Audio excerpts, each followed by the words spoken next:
Do you have any practical exercises that writers can do for defining or redefining their characters? I do, actually. So in the book, we approach practical exercises in a variety of different ways. So the first set of practical exercises has to do with walking writers through a discovery of their own defining moments. And that can be a pretty emotional thing to do, to go back and really touch those moments that have shaped us in wonderful ways and terrible ways. And then we also provide a set of exercises that walk a writer through discovering their character's defining moments. And those are very kind of practical.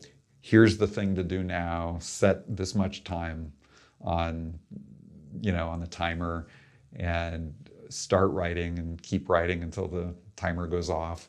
I'm a kind of a believer in what Anne Lamott talks about, small assignments, and in her book Bird by Bird. Writing can be really daunting because it's like running a marathon. It's just so much you can't imagine how much it is.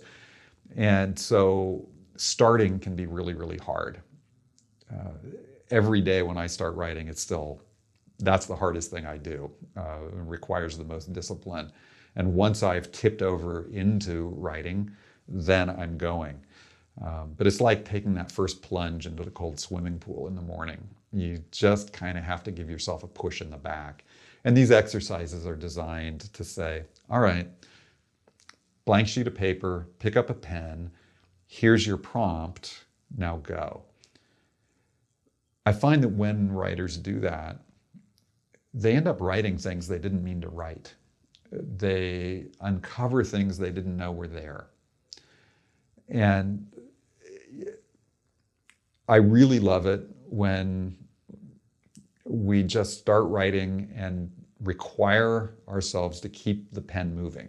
Now, this is a very physical way to approach it. Apart from a keyboard, I think somehow there's some value in actually writing with a pen or pencil and paper. And so a prompt might be, think of your character, think of how they need to grow and change.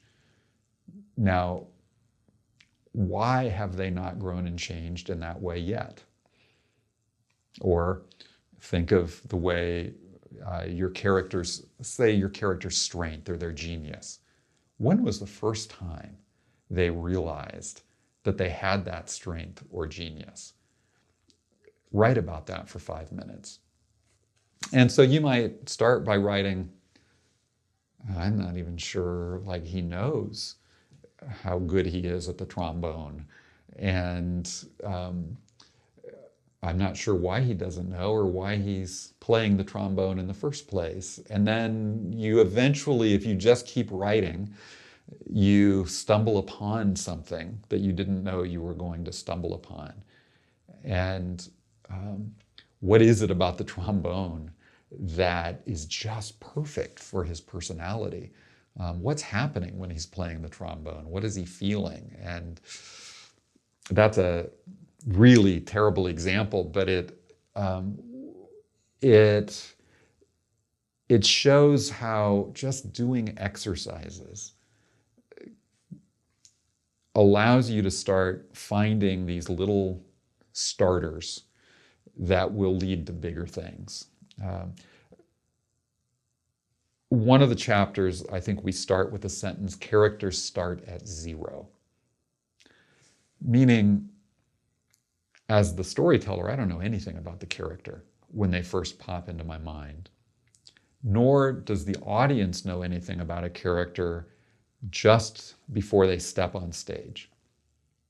And I will only know what I know about a character through what I discover about them.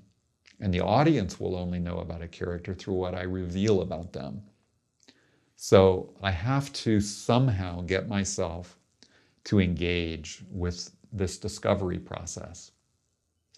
And once I've mounded up all of this raw material, then I'm ready to start writing and doling that out in a strategic way as I tell the story.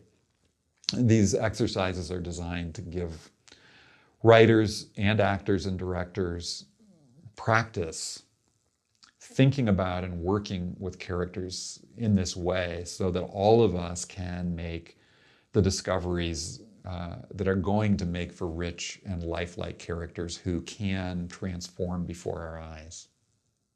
When you mentioned Anne Lamott's Bird by Bird, I believe the title, if I remember correctly, is based on a conversation she had with a grandfather or uncle, where you just take it a little bit at a time, bird by bird. Yes, I think she had to write a report about birds, and she was looking out the window maybe at a flock of birds, and she was just overwhelmed. How am I going to do this? And I think her dad was a professional writer or professor, and he said, well, Anne, just take it bird by bird. And I think that's just some of the best advice for any writer. How can an actor use defining moments to build their character? Kathy and I interviewed several actors as we were writing this book because we really wanted to understand how these ideas could be useful to actors. We talked to two-time Emmy winner Tony Hale and talked to him about this, and he said, I have found that when I will dig into my own moments that have shaped me, defined me, the performance changes in a way that is appreciable. He had just come from recording a voice for an animated project. And he said, and I did that. I tapped into something that was really real and deep for me. And you could just tell the energy in the booth changed when I did that. And he said, I don't know why I don't do that all the time. I suppose it's costly emotionally to do that, but he absolutely recognized that by thinking about the single character that he's embodying and portraying, seeking to understand what are the moments that really have shaped and defined this character. How do those moments connect with my own life experience? He's able to infuse greater depth and complexity into those characters. And he said when he auditions, he seeks to bring himself in that way to the role. And he says, I may not, when I audition for that role, may not be the tallest or the this or that they're looking for, but I can guarantee that I will have delivered an audition that nobody else delivered, because they can't. They don't have access to his inner life. Only he does. That is the unique gold that he can mine and bring forward in auditions and performances. And I think any actor can benefit from that. And what I think is so useful for me as a writer and for actors is that we're talking about a limited number of things that we need to discover about the character. We don't have to know everything about every year of their lives. We just need to locate those moments that have most shaped them.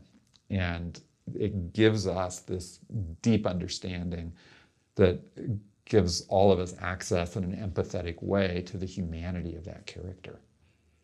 But possibly the actor could have a history in their back pocket, and it might lend to a heaviness here, a relief here. Yeah, exactly. And that's for me as a writer, a really exciting thing. I'm collaborating with an actor to create this character. I do my part first, and then I pass the baton to the actor and the director. And they bring their resources, which are different from my resources. And when it all works the way we dream it will work, then you get this really rich character who does things that the writer never even imagined. And the actor has got to hope that the writer put on the page enough for them to work with, and then they can pick up that baton and carry it further.